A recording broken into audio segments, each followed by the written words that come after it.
Thank you very much, Sergeant of Arms Joe Watts.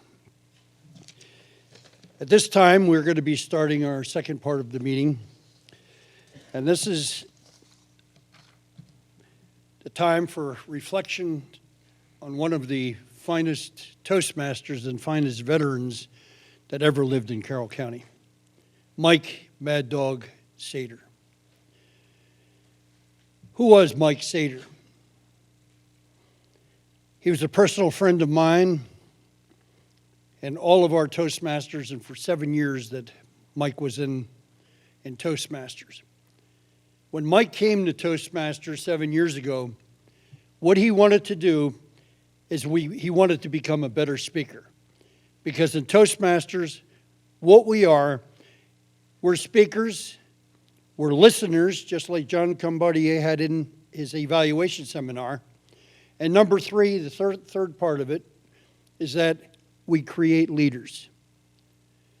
Mike was an outstanding leader. To everyone that known him, he developed himself into a great speaker. And I remember when he first just came into Toastmasters, this wasn't the great speaker that he became 7 years later. But he became a great speaker. Whether he was talking to one person or he was talking to 5,000 at one of the Disabled American Veterans Conferences.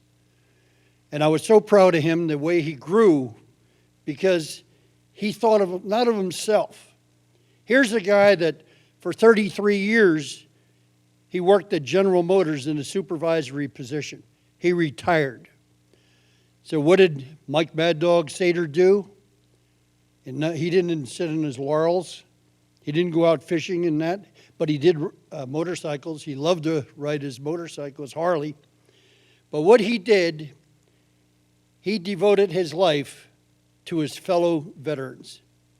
And the greatest mistake, what happens in life, is not the battle scars of what he brought back from Vietnam, but the loss when he comes back of being forgotten. So one of the purposes of what we're doing tonight is we're viewing this on Channel 19, and Mike Maddog Sater will never be forgotten. His legacy lives on, and I remember when I was living down in Virginia, I had a Catholic priest, his name is Father Frank Reedy, my wife remembers him, and he said one thing to me, and I never forgot it. He says, Bill, he says, we're here today, but he said, the values of what we instill in our children and our grandchildren, our lives will be living through them. And Mike Maddog, as we affectionately call him, only thought of his fellow veterans. At the time, veterans were, hospitals were being categorized as being chaos throughout the United States. We had veterans out in Phoenix that were dying because they weren't getting the treatment that they were there for. And a lot of them in the long waits that they had. And by the way, I'm a veteran. I'm an Air Force veteran, 63 to 68 in the United States Air Force. I was one that Mike said, Bill, he said, if you ever need help, I will help you. So I went over to Maddog and Barbara's house. He took me down in the basement. It took us about 4 hours to fill out all the paperwork to get done. And we did it. And I have my veteran's card. And I'm a diabetic, so about 2 years ago, I went down to the VA to get my glasses, and they gave me a very good physical, and they said, well, we want you to come back in about 6 months from now because we want to evaluate your eyes. Because they saw something behind my eyes that a regular eye doctor here in Carroll County or wherever would never find. So it's not only Bill Murphy that he helped any veteran that needed help. All they had to do was ask. I'll never forget, this was a couple months before Maddog passed away, that my neighbor Ray, I'm not going to use his last name because he didn't approve me to say his name, but Ray was having a lot of problems. He was a Vietnam veteran, and he had what is known as Agent Orange disease, and it took the government like 20 or 30 years to even admit there was a problem. So he had heart problems, he had diabetes, he had a pacemaker put in, all these problems, and he went to the VA. And you know what they said? No, you don't get the compensation. What Maddog did, Maddog helped him to get that 100% compensation. And he not only helped Ray, but there's hundreds and hundreds of veterans that he stood up for the veterans throughout the state of Maryland. And a lot of times what he would do, as his wife could tell you, he would go around and visit these different veterans at his own expense. It wasn't that he was doing it for the money that was in this. So this is the type of person that really is outstanding to us to look up as a hero. In our society today, there are very, very few heroes that you could really say that. But Maddog was the type of person that if you were in a foxhole, that you'd want Maddog to be right next to you, because he would never let you down. And one of the attributes of Maddog, when I think of him, he would never take no for an answer. He was very bullheaded. If he decided that he wanted to do something, he'd listen. People would say to him for 100 times, "No, you're not going to get it. No, we're not going to do this." And he'd say, "Go ahead, and we're just going to go through that no." So that is what I remember of Maddog. And by us making this film today, this will be in perpetuity, that we look back. And I'm so proud of the Sater family coming out and saying, yes, we want to be a part of this film. So at this time, what we're going to do is we're going to show a short film. I believe, Cody, you said it's about 8 minutes? So this is going to be Mike Maddog Sater, a veteran advocate. It's his legacy. Thank you.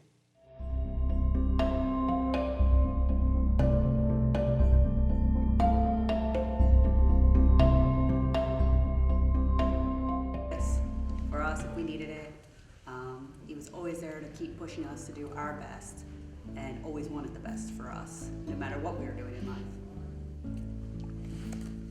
Holly, you want to share about your dad as far as what you could tell me about your father? Heather and I, and also my husband. He was very encouraging. He always motivated us and pushed us to do our best, to keep going further. He was just a really great dad. Heather, what do you remember of the qualities of Maddog? Enjoyed many things together. We danced. Of course, he enjoyed riding his Harley. He definitely enjoyed helping his fellow veterans here in Carroll County. What values did Maddog instill in? To get those benefits and to continue to recognize our servicemen and women as they come home with a thank you and a hug sometimes, and just being there for them and letting them know that we're here and we support them. And I would also like people to remember his hard work and just dedication, and continue that everybody should work together as a team. Holly, same question. What do you want the community to remember about your father? I want him to be. He was my service officer at the VFW. I've known him from in and out through A Beta, Maryland, riding, I guess, almost 20 years. What mutual interest did you and Maddog have in common? Was taught to respect the military and watching the World War II movies and this, that, and the other thing. And when I was growing up in the 60s, there was a lot of disrespect for the soldiers coming back from Vietnam. And I always helped Mike, whatever he was doing. And that's how we bonded. Did you ride often with Maddog and the American Legion riders? He was constantly on the move, but that was stuff he enjoyed. That was what he wanted to do. He introduced me to several people all the time, anytime he went to a convention. But he knew each of those individuals, and he got to know each of them, and he really enjoyed getting to know them and doing stuff for them and keep pushing the limits within the veteran system to make sure that things get better. better. And Holly, same question to you as far as what motivated. Vietnam vets were not really recognized, and he endured a lot of bad publicity on that. So for his fellow vets now, he really wanted them to get the benefits they needed and the recognition they needed, which he had a hard time getting when he came back. And what part did Toastmasters here, the Carroll County Toastmasters, that Mike Maddog Sater was a member of Toastmasters? Whatever he was doing, whether it was something here with Toastmasters, whether it was with the veterans, whether it was at General Motors, he was always looking out for other people and trying to help them out and stuff like that, and making sure that they could get to where they needed to be, no matter what the circumstances were. And Holly, the same thing. What do you remember of the qualities of your father? Hardworking. Fellow vets, and was really happy when they got the results that they needed. What motivated Maddog to do the things that he did for the veterans? So it was the first round, and he just kept pushing and pushing for him. What made your father happy, Heather? My mom. Still here to see it, but I think it's gonna go down. And that was his biggest thing that he wanted done. How did Maddog's life impact you? Get for veterans, but also the advocating he did, going to DC every year, being at the conventions, for the volunteer work that he did, but also would want him to be remembered as just a great father, great grandfather, great husband, and a great friend. Thank you very much. Okay, Cody.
There's a couple things that I failed to mention before, which I'm going to mention now. The achievements of Mike Maddog Sater were specifically three things that he did here in Carroll County. Number one, what he did, he established the veteran shuttle to Baltimore. And there was a lot of veterans that were out here in Carroll County that didn't have a way to get down to Baltimore. By Mike working with Doug Howard and the veterans, this is what he did. The other thing what he did is we have one of our service officers, Jeff over here, Collins.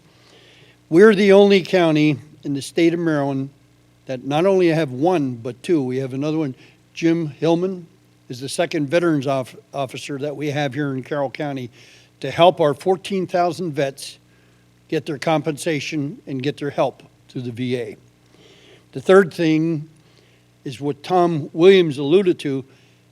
Mike Maddog Sater had spent a tremendous amount of time to try to get a clinic out here in Carroll County to down here at in Westminster at the hospital, and that's still something that's in the works. And I believe it's just as Tom said in our movie here that this is going to happen.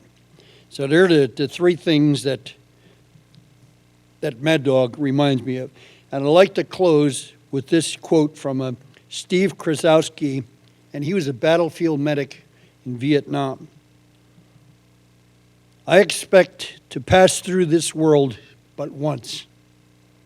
Any good, therefore, that I can do, or any kindness that I could show my fellow creatures, let me not defer nor neglect it. For I shall not pass this way again. At this time, I'd like to have the Sater family come up. And I'd like for Mike Platt to come up. And I just want to congratulate Mike Platt, because this was Mike Platt's idea.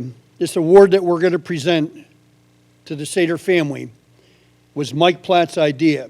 And he says, Bill, he said, we have all these things that we have to get done, and Maddog already did it. But Maddog was the one person that he really didn't want the accolades in him. He just wanted to help his fellow vets. So I'm asking Mike to come up here and present the award and speak your words. Thank you. You don't know how trying it is to get through that space right there. Toastmasters aside, Bill, you almost lost me this evening, and he might have lost a few others, and it was one simple statement: you can't bring food in here.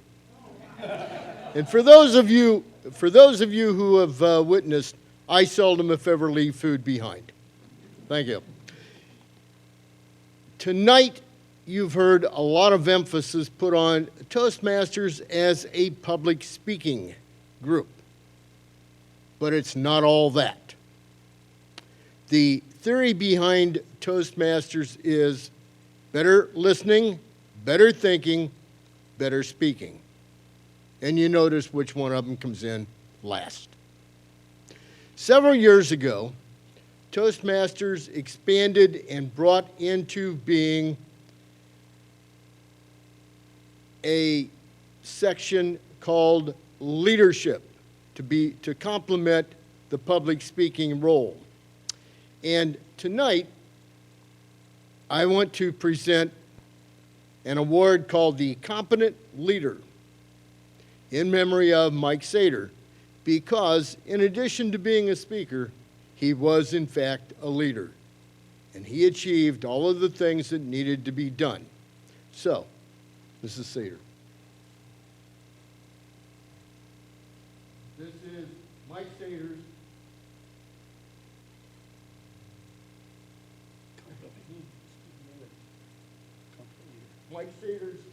certificate. Might seem a little strange, and I should not give way to emotion, except that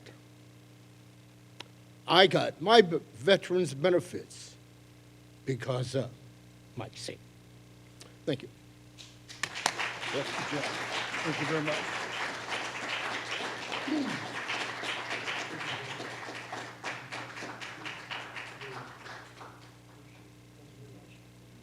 You go right ahead, please. You know, while you come on over, we'll get plenty of time. I just wanted to thank Bill and Corey for putting this together, and everyone else that was involved in doing this.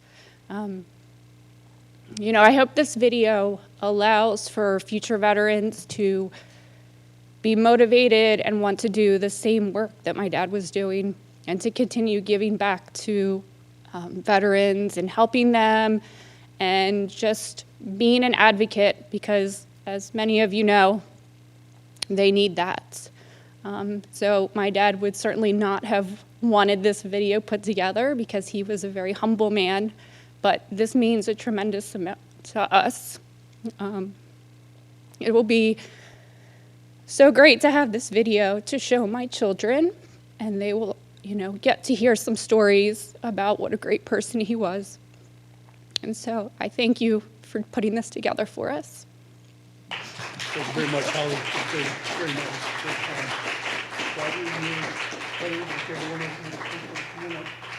Come on, Heather. Well, first, if I was going to talk like my dad, the first thing he would say is, Bill, why'd you waste your time on me? That's exactly what he would say tonight. He never was looking for recognition for any of the work he did throughout the years. He always said it was a team effort. He believed it was a team effort. There was never an I in everything that he worked on. There was always a team effort. One of the things that doesn't get mentioned a whole lot is his work with women veterans. He did a lot of work with women veterans and helping them to advance forward as well. and he would like that, I'm sure, to see that continue, and as well as many of the other areas of work that he was a part of to help all veterans and always being there for them. And I think that we need to remember that, especially during this time of the year when there's a lot of holidays coming up and there's a lot of veterans sitting in hospitals and could use a visitor, could use a card. There's a lot of our servicemen that are recovering. Unfortunately, many of them are probably going to end up going back overseas, and just that they know that we're still here for them. So, thank you.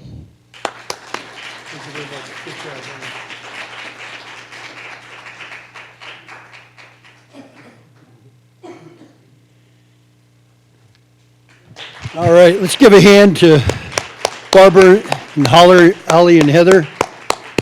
I'm so proud of all of you for, first of all, the interviews to come out here and to come tonight to this very kind and beautiful crowd that appreciates the life and legacy of Mike Maddog Sater. I'd like to also thank Cody McLaughlin. He's sitting back there behind the cameras, watching us all as we do our speaking right now, because without Cody and a community media center, this would not be possible. So let's give a hand to Cody. And I thank you for your attendance here tonight, and I really believe that people like Maddog Sater makes this world a better world. Thank you.